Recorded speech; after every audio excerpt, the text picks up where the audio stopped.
A los 70 años, cuando el cuerpo ya no promete nada y el pasado pesa más que el futuro, un poderoso hacendado sintió algo que creía muerto.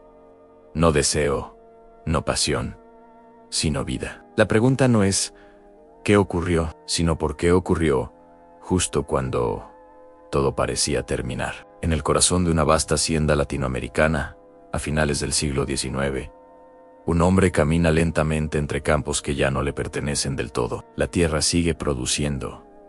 Los jornaleros obedecen. Las cuentas cuadran. Pero el cuerpo del hacendado no responde igual. Cada paso es más corto. Cada respiración más pesada. A los 70 años, su poder económico sigue intacto, pero su energía vital se ha erosionado como una casa antigua, bajo la lluvia constante del tiempo. La hacienda es símbolo de su dominio, pero también de su encierro. Es un imperio que lo ha coronado y al mismo tiempo lo ha convertido en prisionero de su propia creación. El mundo que lo rodea no es inocente. Es un sistema heredado de generaciones, donde la esclavitud aún persiste como práctica legal y normalizada. Documentos de la época, fríos y metódicos, hablan de personas convertidas en propiedad, registradas junto a herramientas y animales en los libros de contabilidad. Para el hacendado, aquello siempre fue el orden natural, una verdad incuestionable, que nunca se atrevió a cuestionar, porque hacerlo habría sido como dudar del suelo bajo sus pies. Pero los sistemas, como los hombres, también envejecen, y con el tiempo empiezan a mostrar grietas irreparables. La casa principal, la casa grande, está llena de habitaciones, pero vacía de voces. Sus paredes guardan retratos de antepasados severos, hombres de gesto adusto que construyeron fortunas y nunca pidieron perdón. El hacendado pasa sus noches en un silencio profundo, escuchando su propio corazón, cada vez más lento, cada vez más frágil. No es a la muerte a lo que teme. Lo que realmente lo aterroriza es la sospecha de haber vivido sin sentir, de haber acumulado poder y tierras, mientras su alma se quedaba desierta. Su mayor temor es descubrir que, en el balance final, su vida ha sido un libro de cuentas lleno de cifras, pero vacío de significado. Y entonces ocurre algo. Entre las muchas personas esclavizadas que trabajan en la hacienda, una presencia comienza a destacar, no por ruido, sino por su calma, imperturbable. No es joven ni vieja, no es sumisa ni desafiante. Simplemente está. Su forma de moverse, de sostener la mirada sin provocación, altera algo imperceptible en el ambiente. Es como una nota silenciosa en una melodía que siempre fue monótona. El hacendado no sabe aún que esa presencia actuará como un espejo, uno que no reflejará su rostro envejecido, sino algo mucho más profundo y olvidado. Una mañana cualquiera, el hacendado despierta antes del amanecer. Algo es distinto. No hay dolor inmediato en el pecho, ese compañero fiel de sus últimos años. No hay un cansancio absoluto que lo ancle a la cama. Solo una extraña y sorprendente lucidez. Es como si su cuerpo recordara, por un fugaz instante, cómo se sentía estar despierto a los 20 años, lleno de una fuerza que creía perdida para siempre. No entiende por qué, y esa falta de explicación lo inquieta más que la propia vejez. El hacendado, un hombre acostumbrado a controlar cada variable de su existencia, atribuye este cambio al azar en el clima, a un capricho de Dios de nunca, jamás, a las personas que lo rodean, y mucho menos al sistema que sostiene su vida entera. Reconocer otra causa implicaría aceptar que algo, o peor aún, alguien, tiene poder sobre su estado interior. Y eso sería una humillación imperdonable para un hombre que siempre mandó, que nunca fue mandado. Su orgullo es la última fortaleza que le queda, y la defenderá con terquedad. Mientras el día avanza, la presencia silenciosa vuelve a cruzarse en su camino. En un pasillo largo y sombrío, sus miradas se encuentran por un segundo. No hay palabras, no hay gestos, solo una sensación incómoda, nueva para el Anglá, de estar siendo observado, no con el miedo al que está acostumbrado, sino con una simple y llana humanidad. El hacendado siente que esa mirada no lo juzga como amo, sino que lo ve como hombre, y en ese instante siente algo aún más peligroso que el deseo. Siente conciencia. Esa noche, mientras el viento recorre los campos como un susurro antiguo, el hacendado comprende algo perturbador. No fue su cuerpo el que despertó, fue su memoria. Y cuando la memoria despierta, también lo hacen las culpas, que jamás fueron enterradas. Los fantasmas que creía haber dejado atrás. La pregunta queda abierta, suspendida en el aire denso de la noche. ¿Puede un hombre rejuvenecer sin pagar el precio de lo que hizo para llegar al poder? ¿Puede la vida florecer sobre un terreno sembrado de injusticia? El amanecer ilumina el apellido del hacendado, grabado en piedra sobre la entrada principal.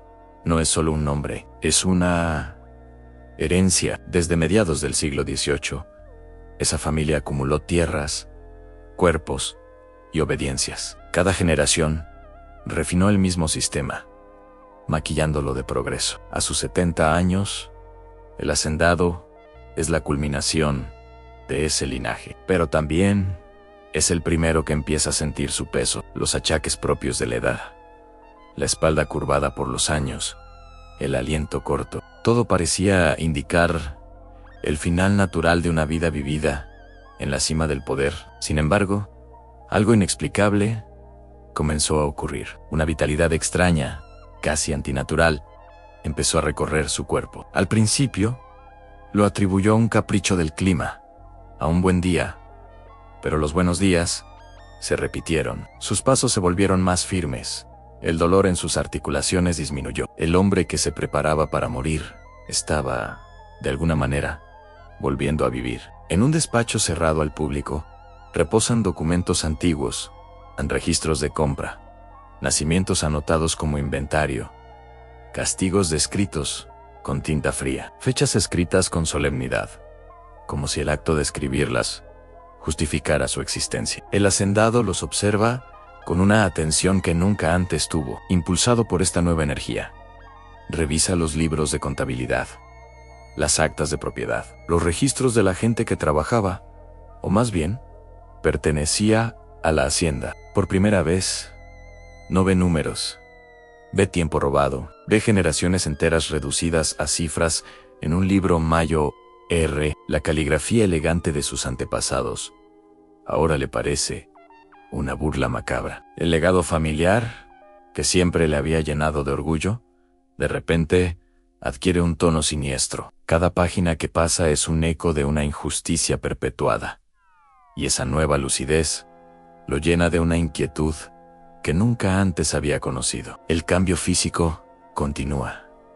Camina con menos esfuerzo. Su respiración se estabiliza. Ya no necesita el bastón que había sido su compañero durante los últimos años. Puede recorrer los patios de la hacienda sin sentir el agotamiento que lo limitaba. Los médicos de la región, formados en conocimientos limitados de la época, no encuentran explicación. Lo examinan, le toman el pulso, lo escuchan respirar y solo pueden encogerse de hombros. Hablan de milagro, de buena fortuna tardía. Le recomiendan que disfrute de esta segunda juventud sin hacer demasiadas preguntas. Pero el cuerpo no miente, está reaccionando a algo más profundo que la salud. No es un milagro divino, ni tampoco suerte. Es una respuesta, una reacción química a una presencia que ha comenzado a notar en su entorno. Una presencia silenciosa que parece seguirlo con la mirada. La presencia silenciosa vuelve a aparecer. Es una mujer joven, una de las tantas que trabajan en la hacienda, pero hay algo en ella que lo detiene. La ha visto antes, claro, pero nunca la había mirado de verdad. Ahora, cada vez que sus caminos se cruzan, él se detiene. Esta vez, el hacendado nota algo distinto. No hay sumisión en sus ojos. Tampoco odio, hay memoria. Una memoria que no necesita palabras para existir. Una memoria ancestral que parece contener la historia de toda su gente. Esa mirada no lo juzga ni lo amenaza, simplemente lo ve. Lo ve por lo que es, por lo que representa. Y esa mirada lo desarma más que cualquier rebelión abierta, más que cualquier grito de protesta. En sus ojos, el hacendado ve el reflejo de su propia historia, y la imagen que le devuelve no le gusta en absoluto. Esa noche, los recuerdos irrumpen sin permiso. Acostado en su cama, con los ojos abiertos en la oscuridad, el hacendado revive escenas de su juventud. Imágenes que había guardado en el rincón más profundo de su mente, ahora se proyectan con una claridad brutal. Se ve a sí mismo joven y arrogante, dando órdenes sin pensar, aplicando castigos como si fueran una rutina necesaria para mantener el orden. Recuerda las risas compartidas con otros hombres de su clase,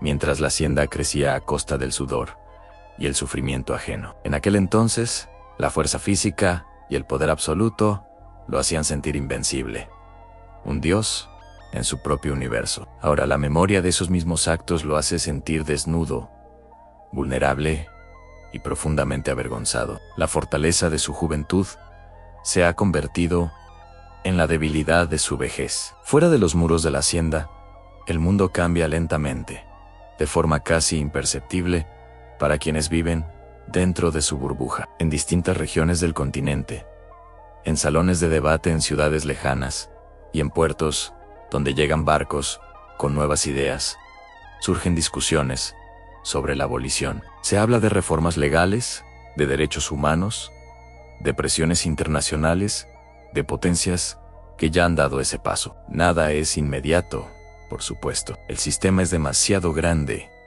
y poderoso para caer de un día para otro, pero el rumor del fin comienza a circular como un susurro en el viento. Y el hacendado, con su nueva y afilada percepción, lo escucha. Percibe que su poder, el poder que su familia ha ostentado durante siglos, ya no es eterno. El suelo bajo sus pies, que siempre pareció tan sólido, empieza a temblar. La contradicción lo consume. Cada vez que la presencia silenciosa de la joven cruza su camino, cada vez que sus miradas se encuentran por un instante, el hacendado siente el mismo efecto inexplicable, a una oleada de claridad mental, una energía renovada en su cuerpo, una calma extraña que aplaca la ansiedad de sus recuerdos. Es como si ella fuera un antídoto para el veneno que él mismo ayudó a crear, y esta dualidad lo atormenta. ¿Cómo puede algo nacido de un sistema tan injusto,